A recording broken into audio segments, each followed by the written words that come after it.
আসসালামু আলাইকুম ওরহমতুল্লাহি ওয়াবারাকাতুহু। প্রিয় দর্শক, স্বাগত জানাচ্ছি আমাদের সকলের প্রিয় অনুষ্ঠান রহমত রমজান। তাই রমাদান মুবারকে আমরা প্রতিদিনই গুরুত্বপূর্ণ আলোচনা উপস্থাপন করে থাকি, যা আমি, আপনি, আমরা আমাদের সকলের দুনিয়া এবং আখেরাতের দুনিয়ার কল্যাণ, আখেরাতের মুক্তির পাথেয় হয়ে দাঁড়ায়। তো এই রমাদান মুবারকের যে কর্মসূচি রয়েছে, আমরা কি কাজ করব না করব এ বিষয়ে আলোচনা করার জন্য আমরা আজও বরাবর মতো শঙ্কুচাইল ডিগ্রি কলেজের সম্মানিত সহকারী অধ্যাপক, বাংলা বিভাগ, কুমিল্লা মহানগরীর তালিমুল কোরআন ফাউন্ডেশনের সম্মানিত সভাপতি এবং বিশিষ্ট মিডিয়া ব্যক্তিত্ব মহতারাম মাওলানা শহীদুল ইসলাম মহোদয়কে আমরা আমন্ত্রণ জানিয়েছি, আমন্ত্রিত হয়েছেন। চলুন আমরা তার সাথে পরিচয় হই এবং তাকে বরণ করে নিচ্ছি ইনশাআল্লাহ তাআলা। আসসালামু আলাইকুম ওয়া রাহমাতুল্লাহ।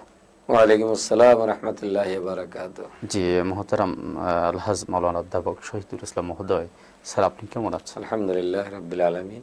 আপনারা কেমন আছেন? জি আলহামদুলিল্লাহ, আমরা সকলে ভালো আছি। আল্লাহর দরবারে শুকরিয়া করছি যে এই রমাদান চলছে আমাদের মাঝে এবং রমাদানের পরেও এই যে রমাদানের শিক্ষা নিয়ে আমরা যেহেতু এটা প্রশিক্ষণের মাস, এই রমাদানে আমরা কি কি কর্মসূচি রাখতে পারি, যে কর্মসূচিগুলো আবার বাকি 11টি মাস আমরা এই আলোকে চলতে পারবো ইনশাআল্লাহ তাআলা আপনার মুখ থেকে শুনি। ইন্নাল হামদুলিল্লাহ ওয়া সালাতু ওয়াসসালামু আলা রাসূলিল্লাহ আম্মা বা'দ। আউযু বিল্লাহি মিনাশ শাইতানির রাজীম। ইয়া আইয়ুহাল্লাযীনা আমানু কুতিবা আলাইকুমুস সিয়াম কামা কুতিবা আলাল লাযীনা মিন ক্বাবলিকুম লাআল্লাকুম তাত্তাকুন। আল্লাহ তাআলা বলেছেন 183 নম্বর আয়াত সূরা বাকারার, এই ইমানদার বান্দারা সিয়াম ফরজ করেছি তোমাদের আগে যারা ছিল তাদের উপর এমনই ভাবে ফরজ ছিল, লাআল্লাকুম তাত্তাকুন, মূল উদ্দেশ্য হচ্ছে তোমরা যেন তাকওয়াবান হতে পারো। এখানে প্রত্যেকটা শব্দের কিন্তু আলাদা আলাদা বিশ্লেষণ রয়েছে। সিয়াম বলা হয়েছে, কুতিবা আলাইকুমুস সিয়াম, এটা সাধারণ কোনো কথা না, আমি একেবারে অপরিহার্য করে দিয়েছি সিয়াম পালন করা।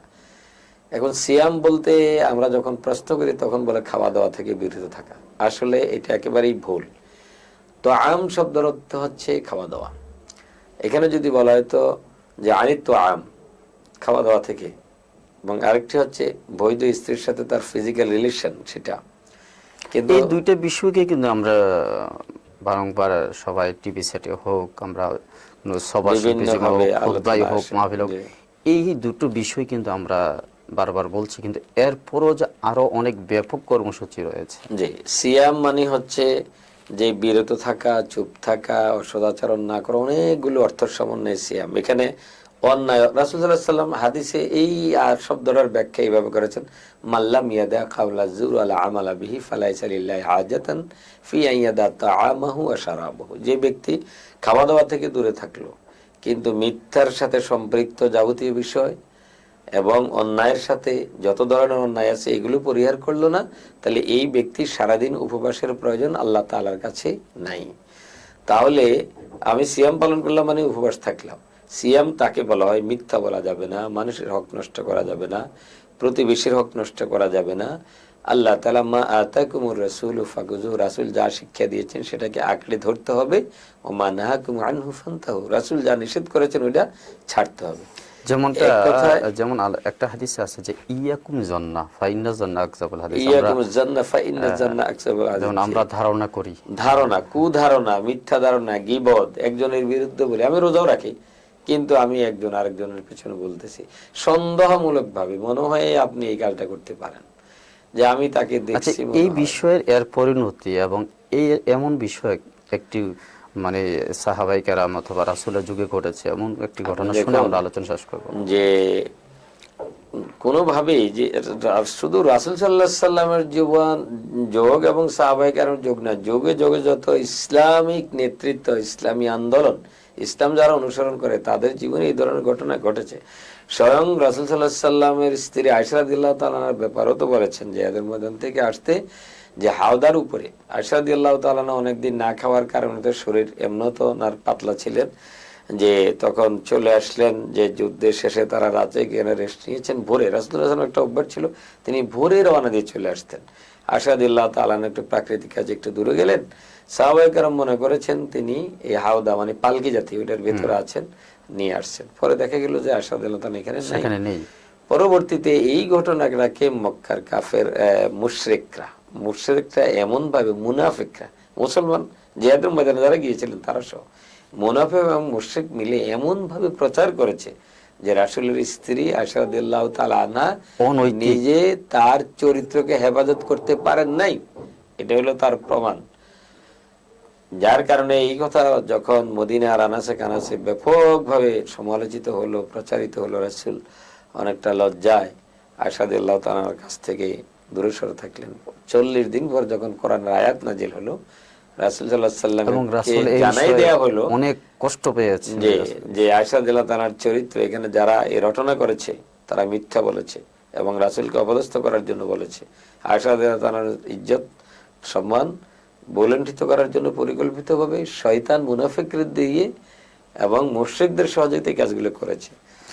পরবর্তীতে আল্লাহ তাআলা আজও এই পর্যন্ত আমরা এই তার পুনরাবৃত্তি দেখছি আমরা। জি, এখন তো প্রত্যেকটা পদে পদে আমরা ভাই তার আপন বোনের ব্যাপারে এই মিথ্যা তহমত দিচ্ছে। বিয়ে শাদীর জন্য যখন যায় তখন বলে যে নিজে আপন ভাতিজি, আপন ভাগ্নি, এদের ব্যাপারেও তো আমরা এখন মিথ্যা কথা ছড়াচ্ছি, কিন্তু আমরা সিয়াম আছি, আমরা ইবাদত করছি। তাহলে সিয়াম হচ্ছে যত অপরাধ আছে, অন্যায় আছে, সবগুলো থেকে বিরত থাকা এবং খাওয়া দাওয়া থেকে বিরত থাকা, স্ত্রী সবার থেকে বিরত থাকা। যেমনটা যুগে যুগে যেমন আপনি রাসূল সাল্লাল্লাহু আলাইহি ওয়াসাল্লামের স্ত্রী আম্মাজান, আমাদের আম্মাজান আয়েশা রাদিয়াল্লাহু তাআলা সিদ্দিকা রাদিয়াল্লাহু আনহার কথা বলছিলেন, রাসূল এতটাই কষ্ট পেয়েছেন, তো শেষ পর্যন্ত জবাবটা আল্লাহর পক্ষ থেকে আসছে। জি, কোরআনে বিস্তারিত এগুলোর ইফকের ঘটনা বলে, ইফকের যে ঘটনাটা, তহমতের যে ঘটনা, তহমত দেওয়া, যেমন এখনো কিন্তু প্রায় আমাদের মাঝে আলেম সমাজকে, বিশেষ করে যেহেতু রাসূল আল্লাহ ওয়ারাসাতুল আম্বিয়া, আলেম সমাজকে যে কোনো হয়তো কেউ ছদ্মবেশে কেউ একটা কাজ করলো, এটাকে আলেমের সমাজের উপর চাপিয়ে দেওয়া হচ্ছে।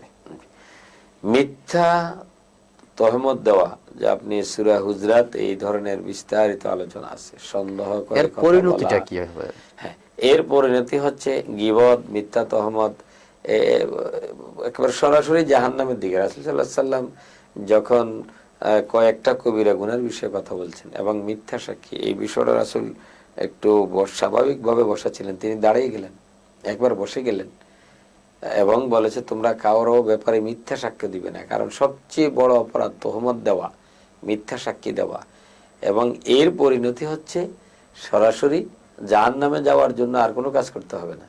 কারো বিরুদ্ধে আদালতে গিয়ে অথবা যে যে অপরাধ করে নাই, আমরা দেখি যেমন এখন দেখছি আমরা সামাজিক গণমাধ্যমে, যেমন বিশেষ করে ফেসবুকে যে অপব্যবহারটা হচ্ছে, আপনার সাথে হয়তো আমার একটু অন্য কোনো বিষয় নিয়ে একটু মনোমালিন্য হয়েছে, আপনাকে আমি একটা ট্যাগ লাগিয়ে দিলাম, যেটা হচ্ছে আপনার চরিত্র নিয়ে, যেটা আপনার চরিত্রের সাথে যায় না এবং আপনি করেননি, ওই চরিত্রটাকে বেড়াইয়ে ফেসে ফুসে লাগিয়ে দিলাম যেন আপনি একটু অপমানিত হইলে আমি শান্তি পাই।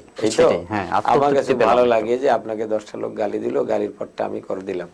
অথচ রাসূল সাল্লাল্লাহু আলাইহি ওয়াসাল্লাম মান সাতারা নাফসান সাতারাল্লাহু ইয়াউমাল কিয়ামা, যে কোনো ব্যক্তি যদি কোনো ব্যক্তির দোষ ত্রুটিটা ঢেকে রাখেন, কিয়ামতের দিন আল্লাহ তার অপরাধগুলো ঢেকে রাখবে। আমার কোনো অন্যায়, আল মুসলিমু মিরআতুল লিআখিহি, রাসূল সাল্লাল্লাহু আলাইহি ওয়াসাল্লাম তার ভাইয়ের জন্য আয়না স্বরূপ।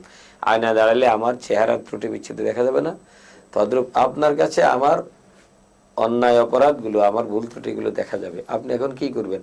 আয়না যে আমাকে দেখাই দেয়, আয়না কি ঘরের সকলকে ডেকে এনে বলে দেয় যে তার এই চেহারার মাঝে ত্রুটি বিচ্ছুতি আছে? গোপনে দেখাই দেয়, গোপন। আপনি যখন একা যাবেন, অন্য কেউ না, একা একা আয়না আমাকে আমার ত্রুটি বিচ্ছুতি। একজন মুমিন ব্যক্তি তার ভাইকে ডেকে বলবে যে ভাই, আপনার মাঝে এই অন্যায়গুলো আছে, আমার কাছে মনে হচ্ছে, আপনি দেখেন কোরআন হাদিসের লোকে আমি আপনাকে সতর্ক করে দিলাম, আমি আপনার আয়না, আপনি সংশোধন। এইটা হচ্ছে উত্তম এবং এটা হচ্ছে সহিহ হাদিস দ্বারা। কিন্তু আমি মানুষের সামনে বলে দিলাম, তাহলে এটা অন্যায় হয়ে গেল, পাপ হয়ে গেল। সুতরাং রমজান এসেছে, এই জাতীয় অপরাধ অন্যায় থেকে, যেমন এমন একটা হাদিস রয়েছে যে আমি আপনাকে এমন একটা অপবাদ দিলাম যে কাজটা আপনি করেননি, কাছে ধারেও নেই, কিন্তু আল্লাহ আমাকে ওই অপরাধ না করানো পর্যন্ত মৃত্যু দিবেন না।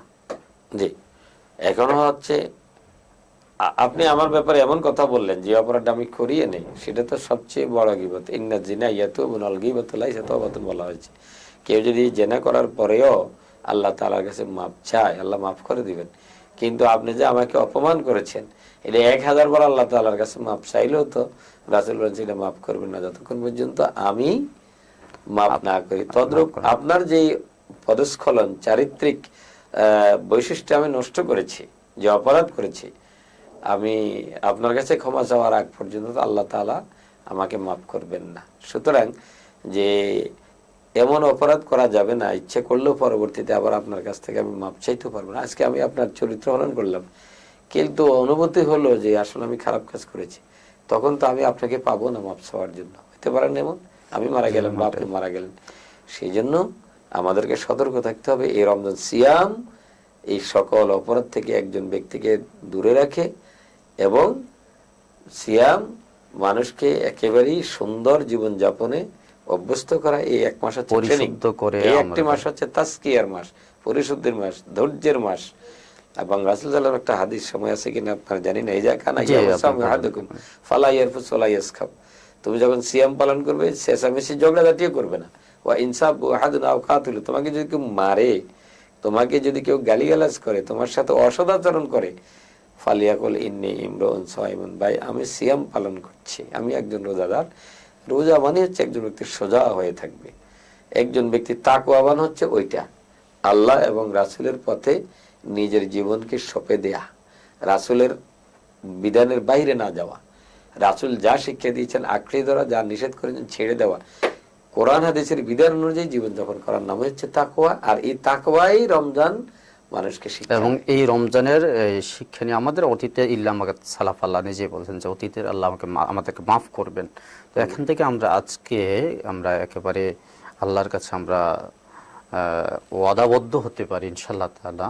আমি সহ আমরা যারা আছি সকলেই আমাদের অতীতের বহুলগুলো, আমাদের গুনাহগুলো আল্লাহ আমাদেরকে মাফ করে দিয়ে এই রমজানকে ঘিরে, কর্মসূচিকে ঘিরে এবং আত্মশুদ্ধ করে আমাদের পরবর্তী জীবনটাকে আখিরাতময় করে গড়ে তোলার জন্য আল্লাহ যেন আমাদেরকে কবুল করেন। এবং আপনি খুব চমৎকার কিছু কিছু ঘটনা বলেছেন, এর থেকে আমরা যেন একেবারে আদ্যবন্ত শিক্ষা নিতে পারি। আল্লাহ যেন আমাদেরকে কবুল করেন। আপনার জন্য অনেক অনেক দোয়া এবং শুভকামনা রইল। জাযাকাল্লাহ। প্রিয় দর্শক, আমরা শুনছিলাম খুব গুরুত্বপূর্ণ আলোচনা। আমরা আজ এখানে শেষ করব, তবে অন্য কোনো বিষয় নিয়ে অন্য কোনো পর্বে দেখা হবে ইনশাআল্লাহ তাআলা। সেই কামনা রেখে আপনাদের উত্তরোত্তর মঙ্গল কামনা করে এখানে শেষ করছি। আসসালামু আলাইকুম ওয়া রাহমাতুল্লাহ।